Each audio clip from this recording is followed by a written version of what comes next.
madrugada se convirtió en día cuando una secuencia de detonaciones sacudió las entrañas de una instalación estratégica rusa, desatando columnas de fuego que alcanzaron decenas de metros y dejaron un cráter visible desde satélites comerciales.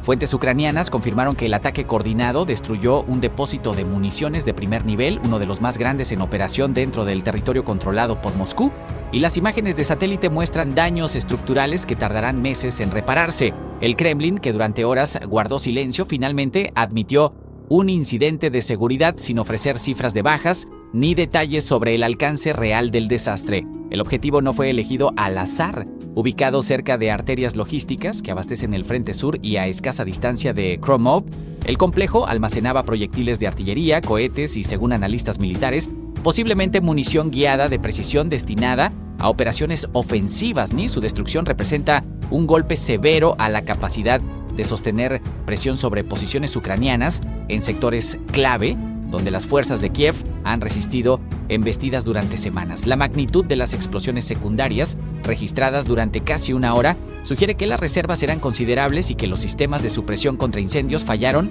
o fueron superados. La operación combinó inteligencia de señales, vigilancia satelital y una secuencia de lanzamientos escalonados. Drones de reconocimiento sobrevolaron la zona durante días, mapeando defensas antiaéreas y rutas de patrullaje. Una vez identificada la ventana táctica, misiles ATA y CMS fueron disparados desde plataformas móviles estacionadas a distancia segura, perforando el perímetro con cabezas diseñadas para penetrar estructuras reforzadas. Minutos después, sistemas HIMARS lanzaron cohetes GMLRS que saturaron puntos secundarios, anulando cualquier respuesta coordinada. Testigos en localidades vecinas reportaron un estruendo continuo, seguido de un resplandor anaranjado que tiñó el horizonte. Las defensas rusas, que incluyen baterías Pantsir S-1 y sistemas S-400 desplegados en capas concéntricas, no lograron interceptar la totalidad del ataque. Analistas occidentales sugieren que la saturación deliberada y el uso de trayectorias variables complicaron el rastreo, mientras que Storm Shadow y Scalp-G, misiles de crucero con capacidad de vuelo rasante, habrían sido empleados para neutralizar nodos de radar en la fase inicial. La sincronización fue quirúrgica. Cada salvo llegó en el momento exacto para maximizar el caos y minimizar la ventana de evacuación. En las horas posteriores, equipos de emergencia rusos lucharon por contener incendios que amenazaban con propagarse a depósitos adyacentes. Imágenes georreferenciadas mostraron vehículos militares abandonados en las inmediaciones y personal huyendo en desorden.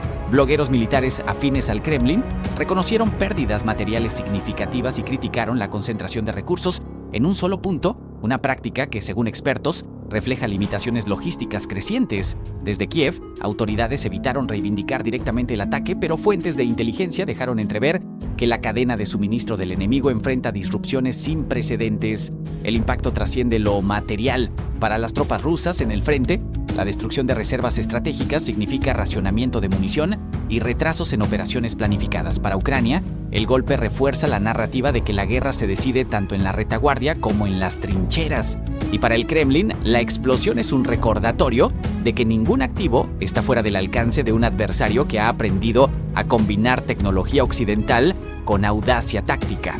En algún lugar entre los escombros humeantes, la confianza rusa se quema junto con toneladas de pólvora. El convoy ferroviario ardía en la oscuridad cuando las primeras imágenes comenzaron a circular por canales militares ucranianos. Vagones retorcidos, rieles fundidos y columnas de humo negro marcaban el fin de lo que analistas del Estado Mayor describieron como un cargamento estratégico crítico para las operaciones rusas en el frente sur.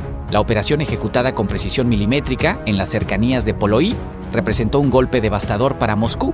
Decenas de toneladas de municiones, sistemas de defensa aérea y equipamiento pesado quedaron reducidos a chatarra antes de alcanzar las líneas del frente. Fuentes ucranianas confirmaron que la intercepción del tren formaba parte de una campaña sostenida contra la logística ferroviaria rusa, columna vertebral del esfuerzo bélico en el este y sur del país. El convoy transportaba, según inteligencia preliminar, misiles antiaéreos S-300, obuses de artillería y piezas de reemplazo para blindados estacionados en sectores donde las fuerzas del Kremlin intentan desesperadamente contener la presión ucraniana. Perder ese cargamento no solo priva a Moscú de material inmediato, paraliza planes operacionales diseñados para semanas. La ejecución combinó vigilancia electrónica avanzada y fuego de largo alcance. Equipos de reconocimiento rastrearon el movimiento del convoy durante horas, empleando sistemas de guerra electrónica como el Kvertus EW para mapear las comunicaciones rusas y anticipar rutas alternativas. Una vez confirmada la posición exacta, baterías de misiles tácticos lanzaron una salva coordinada. Los primeros impactos descarrilaron la locomotora. Los siguientes detonaron vagones cargados con explosivos, desencadenando una reacción en cadena que iluminó el horizonte durante minutos. Testigos locales reportaron explosiones secundarias que sacudieron ventanas a varios kilómetros de distancia. Videos geolocalizados muestran fragmentos de vagones esparcidos a ambos lados de la vía, mientras equipos de emergencia rusos luchaban por contener incendios alimentados por combustible y municiones. La magnitud del daño sugiere que el tren carecía de escolta aérea efectiva o que los sistemas de defensa móvil desplegados fallaron en detectar los proyectiles entrantes a tiempo. Para el Kremlin, la pérdida trasciende lo material. Cada convoy destruido obliga a redirigir recursos escasos, expone vulnerabilidades en la retaguardia y erosiona la moral de unidades que esperan reabastecimiento urgente. Comandantes rusos dependen del ferrocarril para mover volúmenes imposibles de transportar por carretera, especialmente en un contexto donde puentes y depósitos enfrentan ataques constantes. Interrumpir esa arteria logística equivale a estrangular lentamente la capacidad ofensiva enemiga. Analistas occidentales destacaron que operaciones como esta reflejan la maduración de las capacidades ucranianas de interdicción profunda. Ya no se trata solo de resistir embates frontales, sino de proyectar fuerza sobre líneas de suministro, nudos ferroviarios y concentraciones de tropas a cientos de kilómetros. Esa evolución obliga a Moscú a dispersar defensas, incrementar costos de protección y asumir riesgos logísticos que antes consideraba manejables. La respuesta rusa fue predecible: bombardeos de represalia contra infraestructura civil y declaraciones oficiales minimizando el incidente. Sin embargo, reportes no confirmados desde el frente indican que varias unidades blindadas han retrasado movimientos planificados, posiblemente por falta del material que viajaba en ese tren. La cadena de consecuencias apenas comienza a desplegarse. En Kiev, autoridades militares evitaron triunfalismos públicos, pero dejaron claro el mensaje: cada vagón destruido representa una batalla ganada antes de disparar un solo tiro en la línea de contacto. Cada convoy interceptado es tiempo comprado, vidas salvadas y territorio defendido. La guerra ferroviaria sigue su curso invisible para muchos, pero decisiva. Y en la noche del ataque, mientras los restos del tren aún humeaban cerca de Poloí, quedó claro que Moscú no puede dar nada por seguro, ni siquiera en su propia retaguardia. El tablero de ajedrez geopolítico acaba de registrar un movimiento que nadie anticipaba con esta contundencia. Israel, tradicionalmente cauteloso en su relación con Moscú, ha dado un paso que resuena desde el Mediterráneo hasta el frente oriental europeo, apoyo militar tangible a Ucrania, en forma de sistemas de inteligencia electrónica y contramedidas que están golpeando objetivos rusos con precisión quirúrgica. La confirmación llegó a través de fuentes de defensa occidentales que reportan la llegada de equipos de guerra electrónica israelíes a las líneas ucranianas, mientras el Kremlin emitió un comunicado calificando el giro como hostil e inaceptable, exigiendo explicaciones inmediatas a Tel Aviv. La ruptura del delicado equilibrio que Israel mantenía con Rusia tiene raíces profundas. Moscú permitía durante años que cazas israelíes operaran sobre cielos sirios para golpear posiciones iraníes, un acuerdo tácito que ahora se desmorona. Analistas señalan que la presión de Washington y la creciente alianza entre Teherán y el Kremlin forzaron la mano israelí. Pero hay algo más. Inteligencia compartida indica que técnicos norcoreanos e iraníes desplegados en territorio ruso representan una amenaza directa para Tel Aviv, convirtiendo el frente ucraniano en extensión de su propia seguridad nacional. Los primeros efectos se sintieron cerca de Bakhmut, donde unidades ucranianas reportaron la neutralización de 3 sistemas de mando y control rusos en menos de 48 horas. Equipos de interferencia electrónica de fabricación israelí, integrados con lanzadores Vilka-M modificados, permitieron triangular y cegar radares enemigos antes de que cohetes guiados impactaran búnkeres fortificados. Operadores ucranianos describieron la coordinación como nivel OTAN, con drones de reconocimiento sobrevolando posiciones enemigas mientras algoritmos procesaban datos en tiempo real. La tecnología no solo localiza, predice movimientos basándose en patrones de comunicación interceptados. Moscú respondió con furia diplomática, pero también militar. Baterías antiaéreas ES-400 fueron reposicionadas en el sur de Rusia, mientras voceros del Ministerio de Defensa advirtieron que cualquier activo israelí en suelo ucraniano sería considerado objetivo legítimo. El tono del comunicado ruso revela nerviosismo. La superioridad tecnológica que Jerusalén aporta podría inclinar balances en sectores donde las fuerzas de ocupación mantenían ventaja.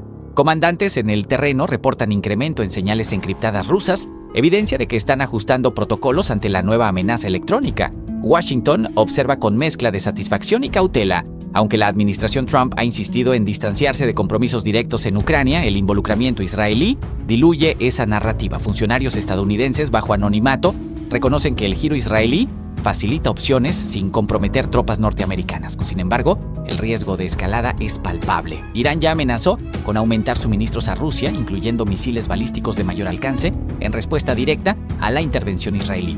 En las trincheras ucranianas, la noticia fue recibida con alivio contenido. Soldados que enfrentan oleadas de drones iraníes, Shahed, ahora cuentan con contramedidas específicas diseñadas por quienes mejor conocen esa tecnología. Un oficial de artillería cerca del Dnieper comentó que finalmente alguien entiende que esto no es guerra regional, es global. La moral subió, pero también la conciencia de que cada aliado nuevo atrae enemigos adicionales al tablero.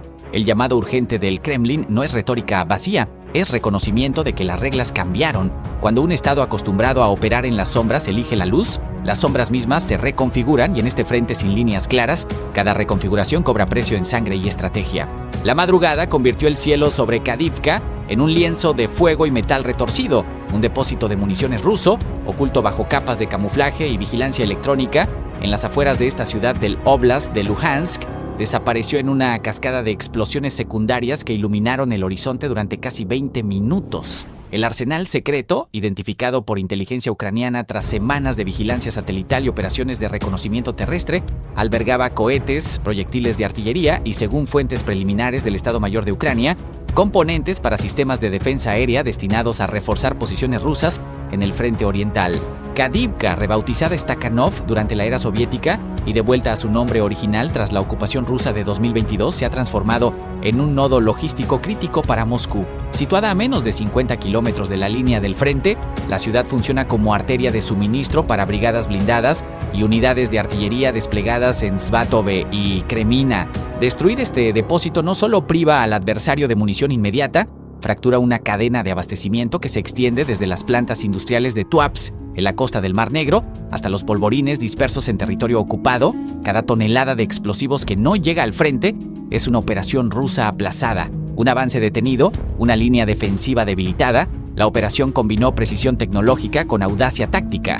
Drones de reconocimiento Leleka 100, desplegados desde posiciones avanzadas ucranianas, sobrevolaron la zona durante días, cartografiando rutas de patrulla y horarios de cambio de guardia. Una vez confirmada la ubicación exacta del arsenal, unidades de artillería de largo alcance, probablemente sistemas M142 HIMARS o similares, según analistas militares, lanzaron una salva coordinada. Los proyectiles perforaron techos reforzados y detonaron cargas almacenadas en túneles subterráneos.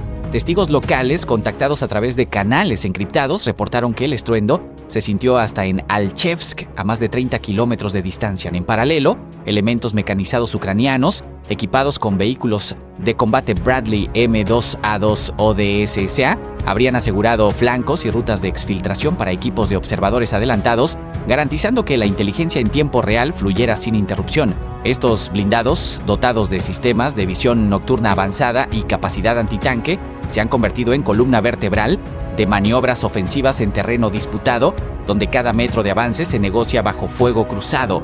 La respuesta rusa fue inmediata pero descoordinada. Baterías antiaéreas S-300, reconfiguradas para ataques terrestres, dispararon hacia vectores aproximados sin lograr impactos confirmados. Helicópteros de ataque Ka-52 despegaron desde bases en Luhansk, pero la densa cobertura de sistemas portátiles Stinger y Starstreak en manos ucranianas disuadió incursiones cercanas. Para el amanecer, columnas de humo negro aún se elevaban sobre Kadivka, visibles desde drones comerciales operados por voluntarios civiles que documentan cada golpe contra la ocupación. El impacto psicológico trasciende lo material.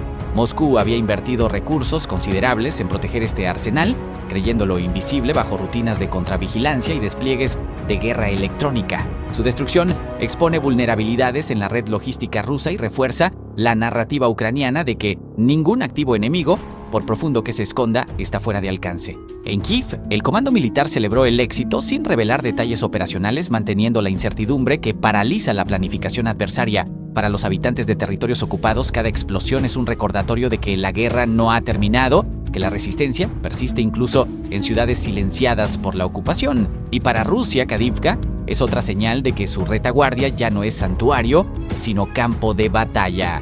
La guerra en territorio ruso acaba de escribir uno de sus capítulos más sangrientos. Un batallón completo de las Fuerzas Armadas de la Federación cayó bajo fuego combinado en la región de Kursk, donde cazas F-16 de fabricación estadounidense ejecutaron ataques de precisión que, según fuentes militares ucranianas, dejaron centenares de bajas entre las filas del Kremlin.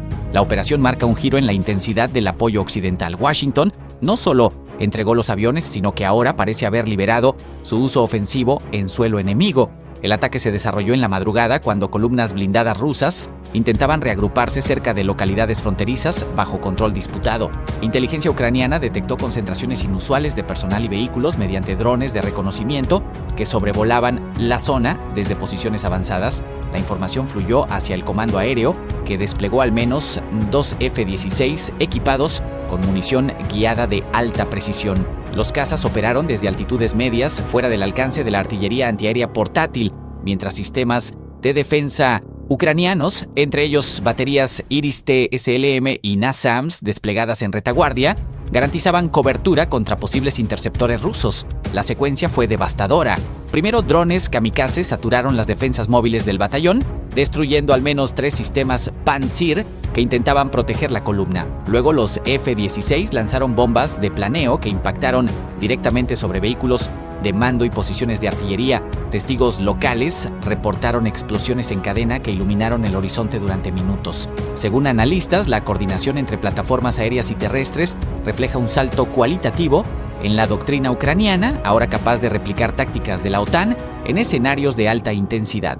El Ministerio de Defensa ruso no ha emitido declaraciones oficiales sobre la magnitud de las pérdidas, pero canales de Telegram vinculados a unidades desplegadas en Kursk confirman evacuaciones masivas de heridos hacia hospitales de campaña en Lvov y Relsk. Paralelamente, tropas ucranianas avanzaron sobre posiciones abandonadas, consolidando terreno en un corredor que conecta con operaciones previas cerca de Sinkivka, donde la presión constante sobre las líneas rusas ha fragmentado la coherencia defensiva del enemigo. La caída de un batallón entero no solo representa una sangría material, sino un golpe al prestigio militar del Kremlin, incapaz de proteger su propio territorio pese a la superioridad numérica. Washington ha guardado silencio oficial, pero funcionarios bajo anonimato reconocen que las restricciones sobre el uso de armas estadounidenses evolucionan según las necesidades operativas.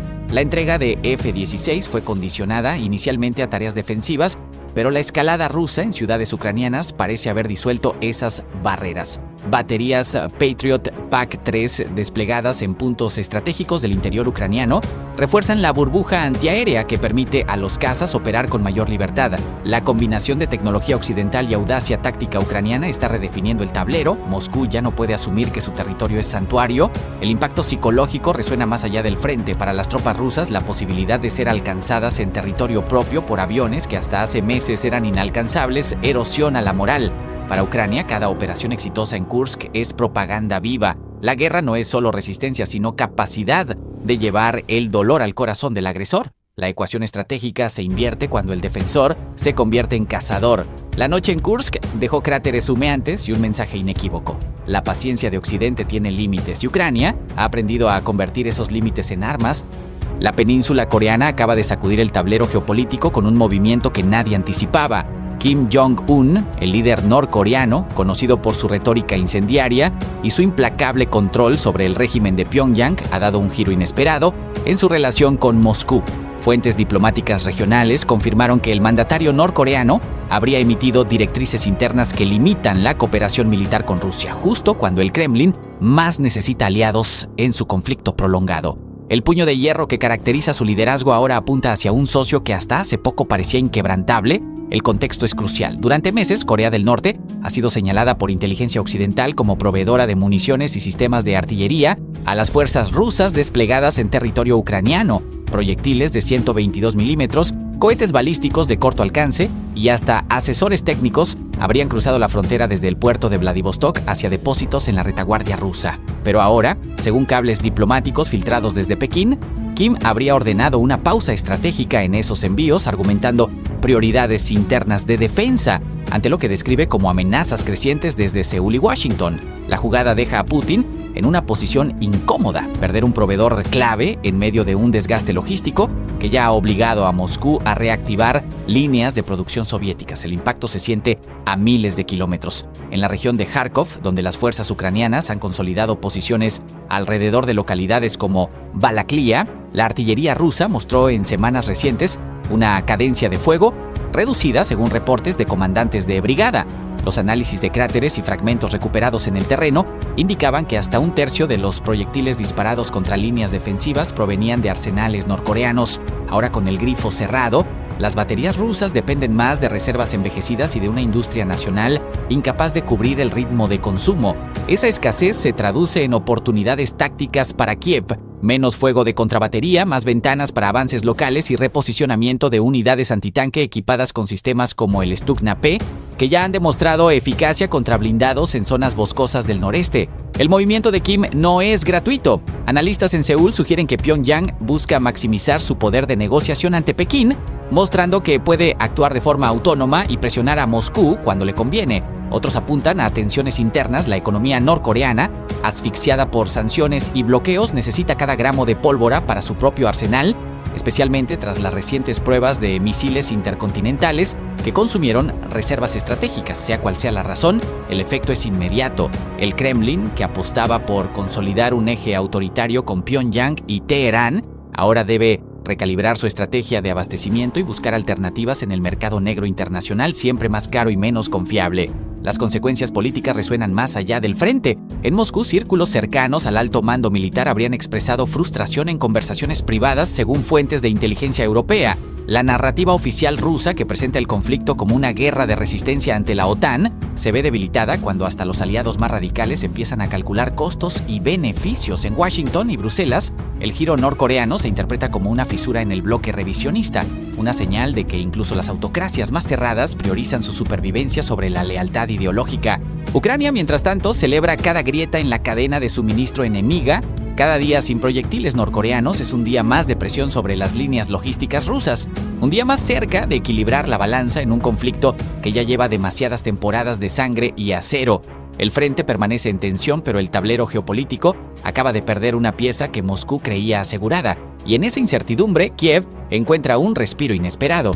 El amanecer llegó con el rugido de las explosiones sobre la entrada a Crimea.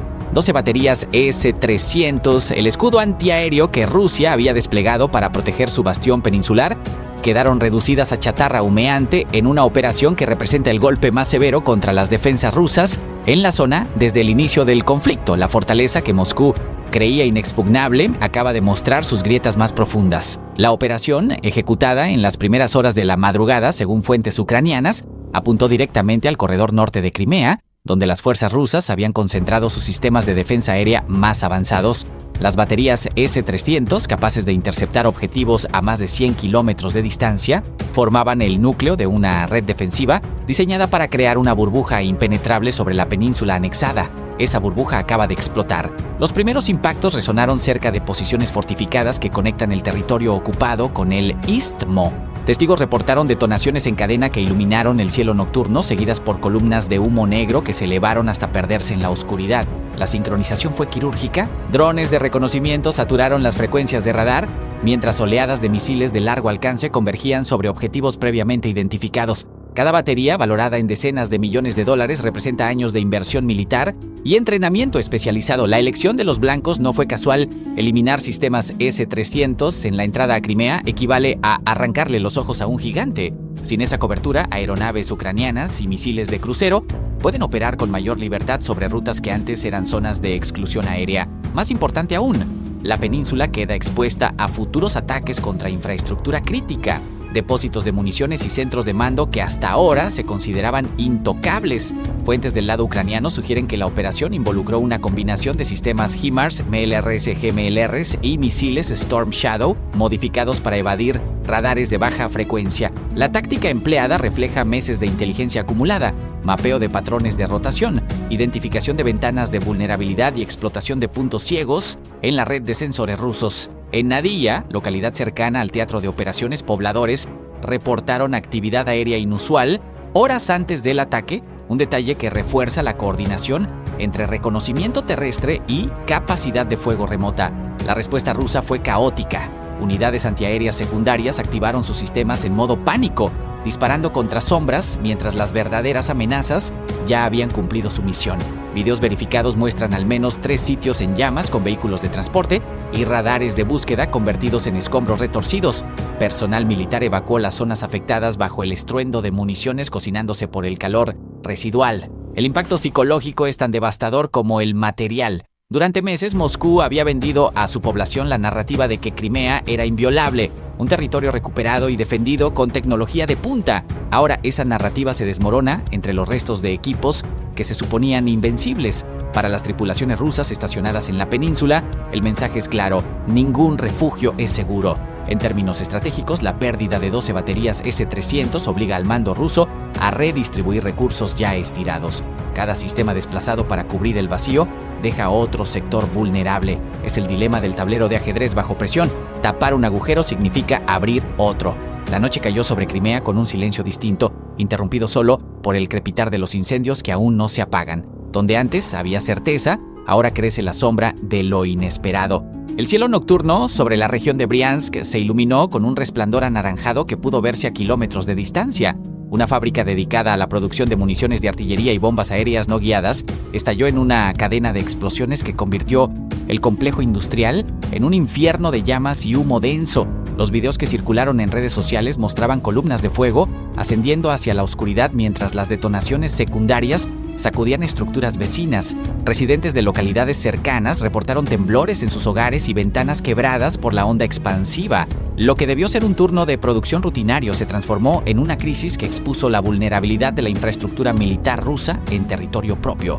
El ataque, según fuentes preliminares de inteligencia ucraniana, habría sido ejecutado mediante una combinación de drones suicidas de largo alcance y dispositivos especializados tipo Baba Yaga FPV Swarm, diseñados para saturar defensas antiaéreas y alcanzar objetivos específicos con precisión quirúrgica. La estrategia implicó una aproximación escalonada. Primero, señuelos electrónicos desviaron los sistemas de radar, mientras que los enjambres ingresaron en vuelo rasante aprovechando el relieve boscoso característico de la zona. La fábrica, ubicada en un polígono industrial a las afueras de Starodub, había incrementado su producción en meses recientes para abastecer las líneas del frente en Donetsk y Lugansk. Su destrucción no solo elimina capacidad logística inmediata, también envía un mensaje estratégico sobre la capacidad de Kiev para golpear nodos críticos a cientos de kilómetros de la frontera. Testigos locales describieron escenas de pánico. Trabajadores del turno nocturno corrieron hacia las salidas mientras las primeras explosiones reventaban los almacenes de componentes químicos. Equipos de emergencia llegaron al lugar, pero el calor extremo y las detonaciones continuas les impidieron acercarse durante horas. Un ingeniero que logró escapar narró a medios locales cómo las alarmas antiaéreas sonaron apenas minutos antes del impacto, tiempo insuficiente para evacuar completamente las instalaciones. Sentimos el primer golpe como un terremoto. Luego vinieron los demás, uno tras otro. No había dónde esconderse, relató con la voz entrecortada. Las autoridades rusas confirmaron al menos 3 muertos y una docena de heridos. Aunque cifras extraoficiales sugieren un balance más grave, la respuesta del Kremlin fue inmediata pero contenida. Voceros del Ministerio de Defensa calificaron el ataque como acto terrorista y prometieron represalias proporcionales contra objetivos ucranianos. Sin embargo, analistas militares señalan que la pérdida de esta fábrica complica la cadena de suministro en un momento crítico, cuando Moscú busca mantener la presión ofensiva en el este. La capacidad de Ucrania para penetrar defensas aéreas rusas con herramientas cada vez más sofisticadas evidencia un cambio en el equilibrio táctico. Mientras tanto, brigadas de bomberos trabajaron hasta el amanecer para controlar las llamas, que consumieron galpones enteros y dejaron esqueletos de metal retorcido donde antes se ensamblaban proyectiles. El incendio tardó más de 12 horas en ser controlado completamente. Imágenes satelitales posteriores mostraron cráteres profundos y escombros esparcidos en un radio de varios cientos de metros. La producción en el complejo, responsable de una fracción significativa de municiones de calibre medio, quedó paralizada por tiempo indefinido. Poblaciones aledañas permanecieron en alerta ante la posibilidad de contaminación por residuos tóxicos liberados durante la combustión. Autoridades regionales ordenaron el cierre temporal de escuelas y recomendaron a los habitantes permanecer en sus hogares con ventanas selladas. Este episodio subraya una realidad cada vez más evidente: la guerra ya no respeta líneas invisibles ni zonas seguras. Cada explosión en territorio ruso recuerda que la distancia ya no es escudo y que la tecnología ha democratizado el alcance del conflicto de formas impredecibles. El tablero de Medio Oriente acaba de extenderse hasta las estepas ucranianas. Israel, en un movimiento que desafía los equilibrios tradicionales de poder, ha comenzado a desplegar apoyo militar y tecnológico al ejército de Kiev, cruzando una línea roja que Moscú consideraba intocable. La decisión, motivada por la búsqueda de una victoria definitiva sobre los ejes de influencia iraní y ruso en Siria, marca un giro radical en la guerra que lleva 2 años desangrando Europa del Este. Tel Aviv no oculta su objetivo: debilitar a Putin en todos los frentes posibles, incluso si eso significa involucrarse directamente en un conflicto que hasta ahora había observado desde la distancia calculada.